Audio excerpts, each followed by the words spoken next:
Dawgs and Charm City. Charm City looked really good in their match earlier today, Dan. Yeah. This guy in the orange beanie for Charm City, he played really well the last match.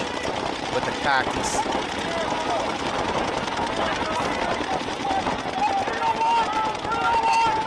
5 alive for both teams.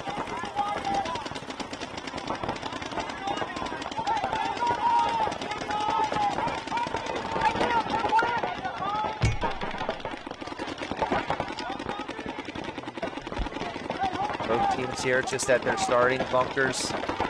Charm City Chaos back center looking a little antsy there, wanting to make a move maybe to that can, looks like. See him eyeing it up. For both teams, no one is wider on the snake side than the snake tower here. Nasty Dawgs up in that Dorito 3 though. It's a little bit further up the field there. They're going to make a bump out to the Dorito corner as well, so that Dorito push should be coming. He's going to be calling for a check, though, from the ref.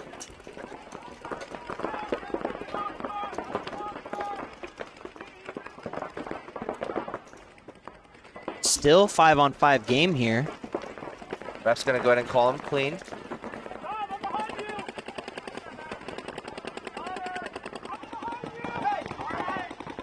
I believe that's Dwayne for the Dawgs getting up in the center brick, Dan.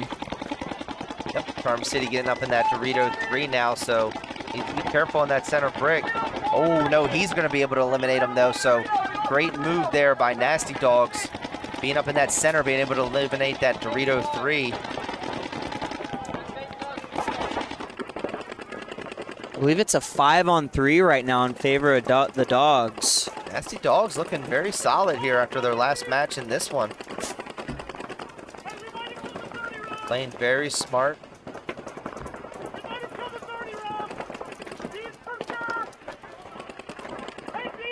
I don't hear that they found all the bodies, though. I think they're struggling to find out where they all are. Nasty Dawgs going up to that Dorito 4 now. Charm City trying to get out to that Dorito corner. He's able to make it. He's able to get this quick kill on these Dorito side players. Might put Charm City back in this one. And if you look at all the Charm City guys, Dan, where are they all looking right now? All looking Dorito. All looking D side. So what is this guy on the Dawgs still doing in the tower? Really confused about this. He has no one looking at him. I think he's too content.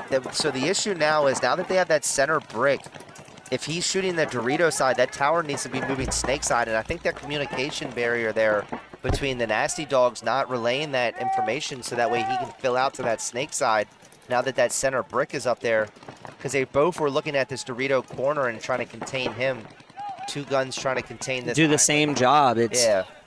Just a little bit of bad communication there. I mean, granted, like I said, this is D4, so they have the right idea, just not implementing it, I guess, fully. And it looks like he might be trying to now. I feel like he's playing this a little bit too safe. If there's no paint in the air, that's a... So he is communicating with his home player. They're trying to figure it out. I think he's going to make this launch here. Charm's now going to lose their back center player, so just 2 guys left alive for Charm, 5 for Nasty Dawgs. Here they go getting in the snake now. There he goes. It was there. It could have been a little sooner, but he made it. And he is alive, so everything's obviously always easier up here. And I think he's going to pop up here and get this Dorito corner. Yeah, they're going to Charm City is going to concede it. Saving their Dorito corner from getting... Absolutely, because it was coming. Yeah, he is. I think that snake player a little upset he wanted that. Came up, seen that guy. Hey, if he would have came 5 minutes earlier, he would have got him. Tom doesn't even give us pepperoni up here. We always get cheese. You know what I'm saying? Like, I just unreal. Can't even get a pepperoni. Nasty Dawgs with this back center delay here. Gonna walk up. It's not gonna pay off though. Charm City able to get 5 up alive. Ref is gonna run in though and check this God player here. 5-on-5 game still. And here's the guy I was talking about, Dan, for Charm City coming up to this brick looking snake side. He's been playing very well for them all day.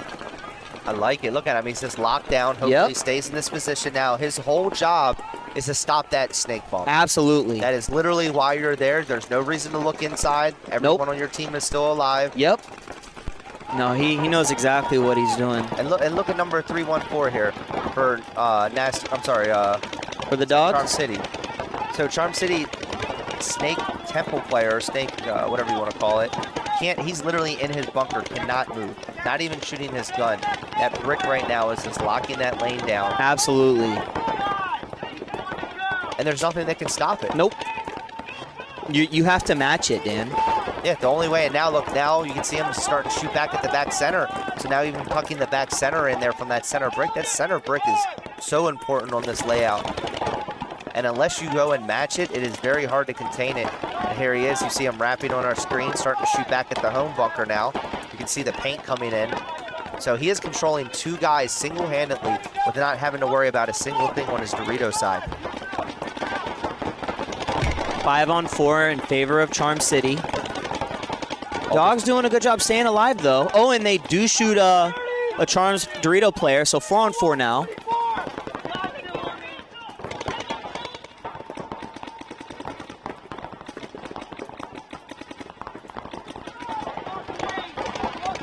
Ooh, another player dropping off from Nasty Dawgs. Oh, and as soon as the guy in the brick looks D-side, I believe that's Adam Hunt, 314 for the Dawgs, making his way into the God. He's going to put the God in and probably try and get in the snake here.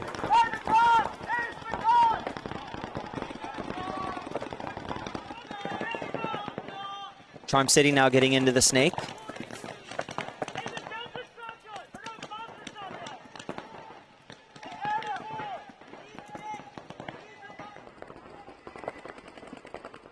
Snake guy now shooting the back center for the Dawgs. 2-on-4. So they're looking good, Charm City in this 50 snake here. And it's just Dawgs players walking on. Dawgs getting in the snake, though, and they have no idea he's in there, Dan. Oh, no, I think he does. He might. He's looking for him. Oh, he doesn't know, though. Ooh. Ooh. Looks like there's going to be one player left alive on this Dorito side here for Nasty Dawgs. He's going to get eliminated now. So Nasty Dawgs 5 up alive last point. Not looking so good this point, unfortunately. No, good point by number 23 on Charm City, getting into the snake, killing a couple. Opening it up for him. Yeah, absolutely. And almost backfiring on him, though. That center brick, though, looking that opposite way. Yeah. Yeah, it's hard, Dan. It can be a boring job, you know, when you get somewhere and you have to stay disciplined on the lane and you shoot a bunch of pods and they're just not going wide. You get bored, you know. You want to go head hunting. You want to look for kills. But as soon as he looks D-side, what happens? It opens up. I mean, he didn't realize it, but him shooting like he was doing was literally controlling the home as well as that God bunker. I mean, it shouldn't have been, but both those players were in their bunkers tucked in fairly tight. And you can't do anything. Yeah, and you might not seem like you're doing anything, but you're also cutting the field in half. Think about it. Yeah, you're halfway up there. Yeah. You're owning 50 to 60% of that field because you can cut that. Yeah. Home and double one of the towers and play the other. If you want to play the pocket and have 5 guns up on the break, high risk, high reward, right? But if you're killing the bodies on the break, I mean, is it a high risk, though, if you're hitting those bodies? Exactly. If you're missing and they get out wide, it could be trouble. Correct. But if you're shooting them, you know. You're getting it in. You're basically nasty. You know yeah, you get nasty. All right, here we go again. Charm City losing one of their snake guys on the break. The Dawgs have all 5 on the break. They made it out wide to the snake corner, and that's going to be huge here for them. Ooh, but Charm City getting up to the Dorito 4. I like that push. I like that Dorito 4, but I just haven't seen, I've seen players get in it very early and just have not been able to capitalize anything off of it, though. I mean, it's a great bunker for cutting that field, but I feel like they get impatient, and I just haven't seen anything other than maybe like lane cuts from this Dorito 4. And especially now that it looks like Nasty Dawgs have that Dorito corner, it's going to make it a lot harder for this Dorito to wrap.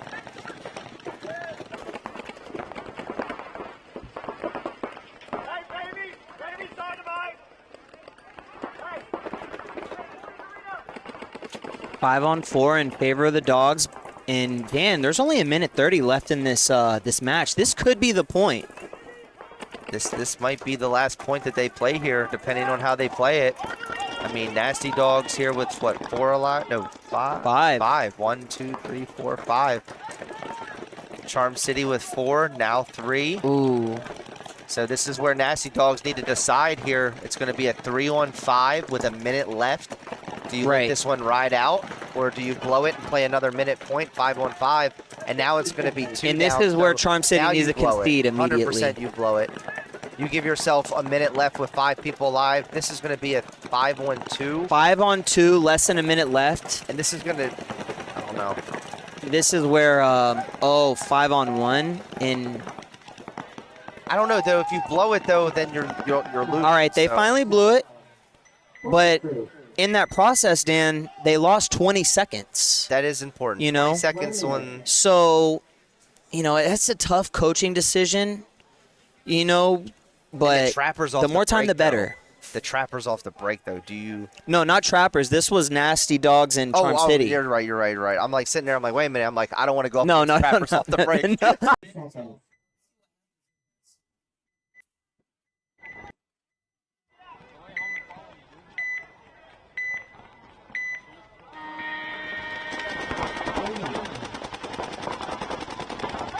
Can you guys hear now?